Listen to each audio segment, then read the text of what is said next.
سب سے پہلے یہ مرزا اسد اللہ غالب کی تصویر ہے. یہ اس دور کے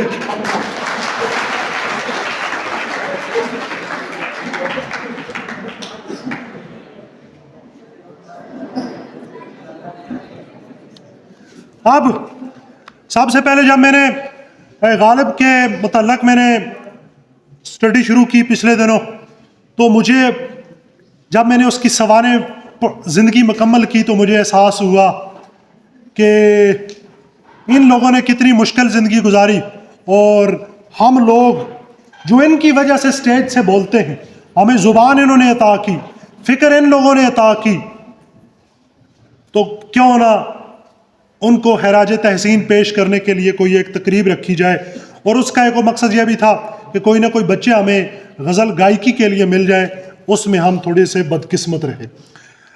بہرحال غالب کی شخصیت بڑی پہلودار. غالب زمانے کی جو چوٹیں تھیں، زمانے پر جو طنز کرتا تھا، وہ پہلے اپنے آپ کو سامنے رکھتا تھا. کس کو سامنے رکھتا تھا؟ اپنے آپ کو.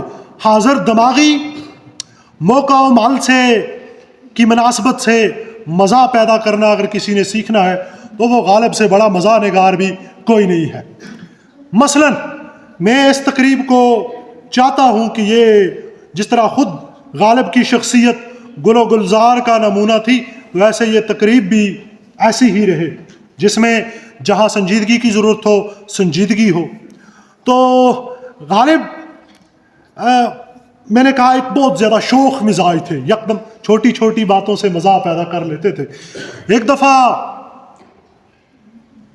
بہادر شاہ ظفر نے عذرائے تفنن ان سے کہا، غالب بھائی، مرزا تم روزے کیوں کھاتے ہو؟ مرزا تم روزے کیوں کھاتے ہو؟ تو غالب نے کہا، جب کھانے کو کچھ نہ ہو تو روزہ ہی کھانا ہے، جب کھانے کو کچھ نہ ہو تو روزہ ہی کھانا ہے. اتنی حاضر دماغی اور زبردست دماغ انہوں نے پایا. تھوڑا سا مختصر زندگی کے بارے میں ہمیں ضرور پتہ ہونا چاہیے. مرزا غالب کا سب سے پہلے جو ان کا خاندان ہے اس کے بارے میں، ان کے والد کا نام عبداللہ بیگ تھا اور والدہ کا نام عزت النساء بیگم تھا. اور وہ جو اس ایک بڑے خاندان کی وہ بیٹی تھیں، اور ان کے جو والد گرامی تھے مرزا اسد اللہ غالب کے، وہ 1802 کے ایک معرکے میں مارے گئے. تو گویا بہت جلدی ہی غالب یتیم ہو گئے. غالب 27 دسمبر 1797 کو آگرہ میں پیدا ہوئے، وہ آگرہ جو تاج محل کے حوالے سے مشہور ہے. مرزا غالب کا عرف جو تھا وہ اسے مرزا نوشہ بھی کہتے تھے، اور ان کے جو والد کا عرف تھا مرزا دولہ جو ہمارے ہاں دولہ ہوتا ہے. ان کی بہن چھوٹی خانم تھی اور بھائی کا نام مرزا یوسف تھا. نصر اللہ بیگ ان کے چاچا تھے، لیکن بعد ازاں وہ بھی 1806 کے ایک معرکے میں چلے گئے. تو غالب کی پیدائش کب ہوئی تھی؟ 27 دسمبر 1797. تو گویا والد بھی چلے گئے اور چچا بھی چلا گیا. 1806 کی بات ہے. تو پھر 62.5 روپے انہیں جو ہے وہ ماہانہ پینشن ملتی تھی، اسی پہ وہ گزارا کرتے تھے چچا کی. آج 62 روپے کی نسوار بھی نہیں آتی میرا خیال ہے. مرزا غالب کے جو اساتذہ تھے ان میں مولوی معظم اور بعد ازاں عبد الصمد کے نام سامنے آتے ہیں. غالب کی جو شاعری کا آغاز ہے وہ 11 برس کی عمر میں ہوتا ہے. شروع میں بہت زیادہ مشکل پسند تھے. مرزا عبد القادر بیدل کی پیروی میں مشکل پسندی کی طرف وہ چلے گئے. 25 سال کی عمر میں انہوں نے اپنا دیوان ایک مرتب کر دیا، لیکن بعد ازاں اس میں سے انتخاب بھی کیا. سب سے عام بات آج ہم دیکھتے ہیں کہ کوئی لوگ پوری عمر انتظار کرتے رہتے ہیں جی میری پی ایچ ڈی ہوگی، میں بڑی سی نوکری پر جاؤں گا تو میں شادی کروں گا۔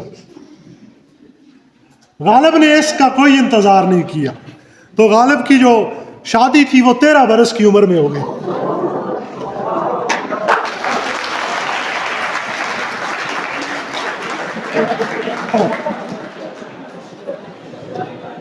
اور یہ بات صرف یہاں ختم نہیں ہوتی، اس کا یہ مطلب ہے شادی کے لیے کوئی بہت زیادہ عمر کی نہیں ضرورت ہے، لیکن ہاں یہ ہے کہ عمر قید ہو جاتی ہے، عمر قید ہو جاتی ہے۔ اس سے آپ کو حیران کر دینے والی بات، اس وقت جو غالب کی بیوی اور ہم سفر بنی اس کی عمر 11 سال تھی۔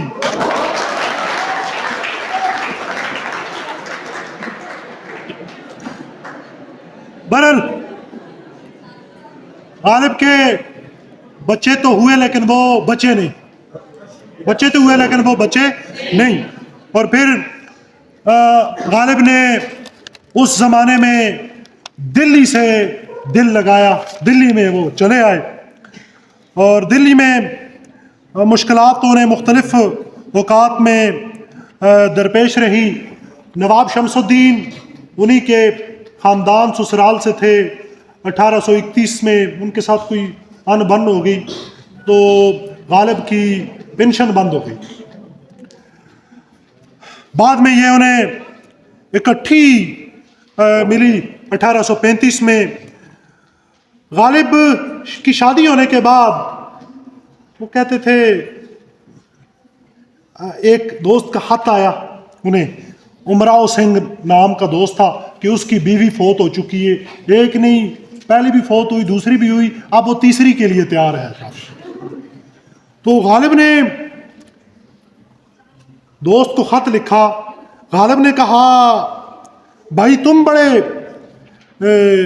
خوش نصیب ہو، تمہاری 3 دفعہ تم آزاد ہو چکے ہو، ایک میں ہوں کہ 53 سال سے پھانسی کا پھندا گلے میں پڑا ہوا ہے۔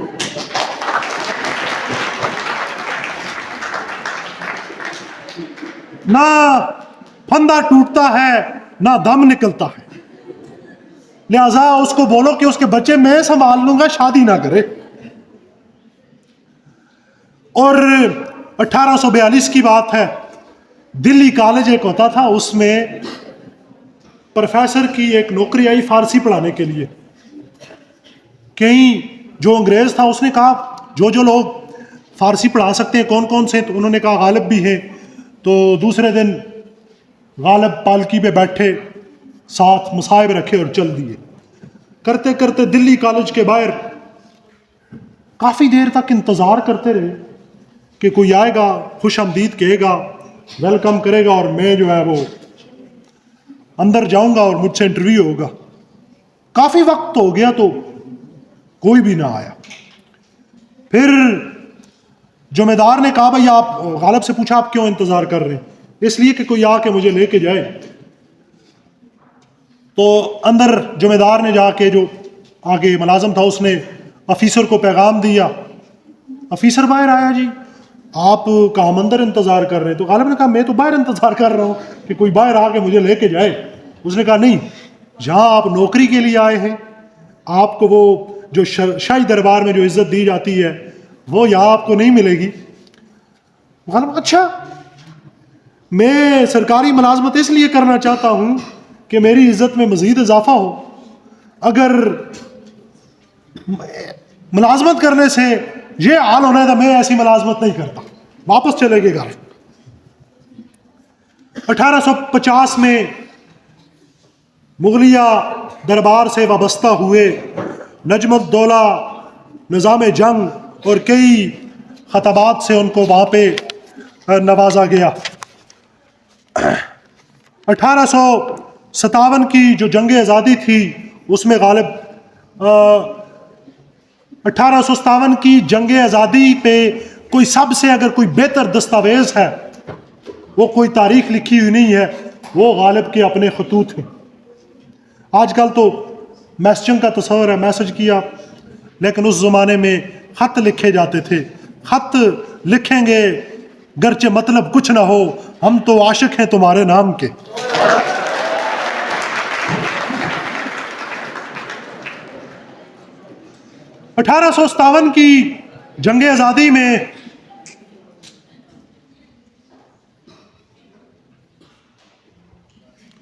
1857 کی جنگ آزادی میں گوروں نے ادھر ادھر سے پکڑ دکڑ کی اور کوئی غالب کو بھی اٹھا کے لے گیا، گورے کے سامنے کھڑا کیا۔ گورے نے کہا اچھا غالب، گورے نے کہا تم مسلمان ہو؟ تم مسلمان ہو؟ غالب نے کہا آدھا۔ گورا پریشان ہو گیا، آدھا کیسے؟ اس نے کہا شراب پیتا ہوں، سور نہیں کھاتا، آدھا مسلمان ہوں اس لحاظ سے۔ تو یہ ان کی مزاح نگاری کا عالم تھا۔ تو 15 فروری 1869 کو یہ عظیم شاعر وفات پا گیا۔ اس کی اور یقین جانے کہ غالب جیسا عظیم شاعر برِ صغیر پاک و ہند نے نہیں، اس سے پہلے وہ نہیں آیا۔ ہوئی مدت کہ غالب مر گیا پر یاد آتا ہے، ہوئی مدت کہ غالب مر گیا پر یاد آتا ہے، وہ ہر ایک بات پہ کہنا کہ یوں ہوتا تو کیا ہوتا۔